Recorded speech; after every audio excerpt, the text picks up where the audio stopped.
আমি bus miss করি নাই, বাস আমাকে মিস করছে। ও তাই না? ও ঠিক যেমন তোমরা আমাকে মিস করছো পুরো জার্নিতে নাকি? ওয়াও, এইরকম একটা বিউটিফুল দ্বীপের মধ্যে যদি একটা দিন থাকতে পারতাম, কি যে মজা হইতো। তোর মনের ইচ্ছা পূরণ হয়ে যাবে। আমাদের কাছে তো আলাদিনের চেরাগ নাই, কিন্তু আলাদিনের দৈত্য আছে। দৈত্য? তুই দৈত্যটাকে একটু ঘষা দে, দেখবি তোর মনের ইচ্ছা পূরণ হয়ে গেছে। কিরা যাইব তো? আমি আপনার রিসোর্টটা বুকিং দিয়েছি। ওই গ্রুপের লিডার? ওকে আমার নাম জিল্লু। ওকে, আপনি যখন নেতা তখন আপনার জন্য বিশেষ ফুল আমার পছন্দের রজনীগন্ধা। আমারও খুব পছন্দ। আচ্ছা আপনাদেরকে এখন রুম ভাগ করে দেওয়া হইবে। হ্যাঁ, কে কোথায় থাকবেন? আপনি আর ভাইয়া, আপনার এই যে পিছনের ভাইয়া, আপনারা দুইজন 708 নম্বর রুমে দিন। মানে কি বলে? আরে ভাই, হাসাহাসি করার কি আছে? আগে কথা শোনেন, রুম ভাগ করছি। আপনি আর এই যে ভাই আমার দিকে তাকান, 709 নম্বর রুমে। কি বলে এগুলা? আর এত কথা বলেন কিসের জন্য? শোনেন, আপনি আর এই দুইজন আপনারা দেখবেন 706 নম্বর রুমে।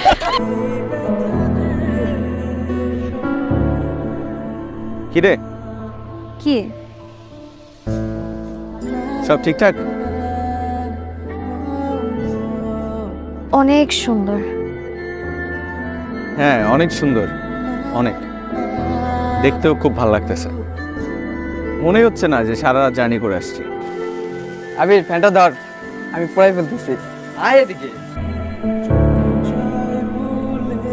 কি রে, আমার চুলে বাতাস দিতেছিস কেন?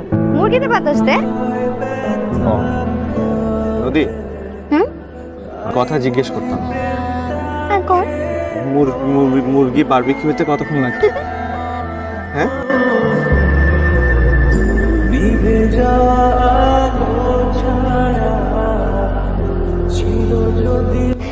ভার্সিটির শুরু থেকে দেখতেছি তুই আর আবির দুজনে ওকে অনেক পছন্দ করিস, কিন্তু তুই যে আবিরকে পছন্দ করিস সেটা কিন্তু শুধু ও আর আমি জানি, আর আবির যে তোকে পছন্দ করে এটা কিন্তু আমরা সবাই জানি। আবির যে তোকে অসম্ভব পছন্দ করে তাতে কিন্তু কোনো সন্দেহ নেই। কিন্তু কি করবি বল, সে তো তার মনের ভালোবাসার কথাটা বলতেই পারছে না। ও বলে তো কিছু, তুই বলে দে। আমি কেন বলবো? একটা ছেলে যদি সত্যিই আমাকে ভালোবাসে তাহলে সে তার ভালোবাসার কথাটা আমার চোখে চোখ রেখে সাহস নেয়।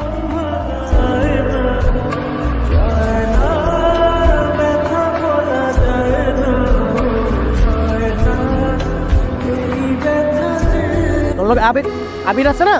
হ্যাঁ, আবির আসতো। কিরে বন্ধু, তুই আসছ না? বুঝছ নাই? তুই আসছ না? এই জায়গায় আবির আসতো।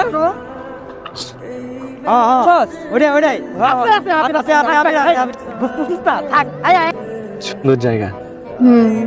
সুন্দর। শোন না, আমার তোকে একটা কথা বলার আছে। হ্যাঁ বল না।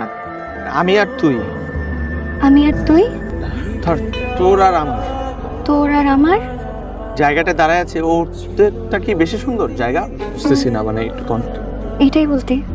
আগের বার একটা সুযোগ পাইলি, কিছু করতে পারলি না। আজকে এত বড় একটা সুযোগ দিলাম, তাও কিছু করতে পারলি না। থো, আমি এটা কোনোভাবেই নিতে পারতেছি। পুরো ট্রিপটার প্ল্যান করলি তুই, আমাদের সবার খরচ দিয়ে এই রাঙামাটি পর্যন্ত নিয়ে আসলি তুই, আর কামটা করতে প্রপোজটাই করতে পারতো সস্তা। আইসাস কেন তুই? হ্যাঁ, বাহাম করে এত কষ্ট করে এত টাইম লাইসেন্স পেলে ওয়াই? ওর চোখের দিকে তাকাইলে আমার কনফিডেন্স লেভেল 0 হয়ে যায়। I love you, I love you, I love you, I love you. আমি তোকে অনেক ভালোবাসি। এই কথাটা বলতে আমার একটু দেরি হয়ে গেল, কিন্তু আমি ঢাকা থেকে এত দূর রাঙামাটি আসছি শুধুমাত্র তোকে এটা বলার জন্য যে আমি তোকে অনেক ভালোবাসি। নদী, উইল ইউ অ্যাকসেপ্ট মাই লাভ? কিরে গেলি না কেন? আমরা তো 4 দিনের জন্য রিসোর্ট নিয়েছিলাম, এখন আমরা 3 দিন থাকবো, 1 দিন থাকবো না। টাকাটা কি ফেরত পাওয়া যাবে? এখনই দেবো? এখানে চিন্তা করো না। সমস্যা কি? আমাদের রিসোর্টে কোনো সমস্যা? সমস্যা তো সমস্যায় রয়ে গেল আঙ্কেল। যে প্ল্যানের জন্য আসছিলাম সে মিশন আনসাকসেসফুলি রয়ে গেল। শুধু শুধু কষ্ট করে রাঙামাটি আসলাম, না হলো কাজ, না হলো ব্লগ। আমি যাকে ভালোবাসি তাকে আমি এতটাই ভালোবাসি যে গত 4 বছর যাবত আমি তাকে বলতেই পারছি না আমি তাকে কতটা ভালোবাসি। আমি যাকে ভালোবাসি তাকে আমি এতটাই ভালোবাসি যে সে আমার চোখের সামনে থাকা সত্ত্বেও আমি কখনো তার চোখে চোখ রেখে আমার ভালোবাসার কথা বলতে পারিনি। কিন্তু আফসোস, দুনিয়ার সবাই জানলেও সেই মানুষটা আজ পর্যন্ত জানে না যে আমি তাকে কতটা ভালোবাসি। ঘুমাস নাই এখনো? ঘুম আসছে না। আচ্ছা, চিরকুটের লেখা কবিতার লাইনগুলো খুব সুন্দর ছিল।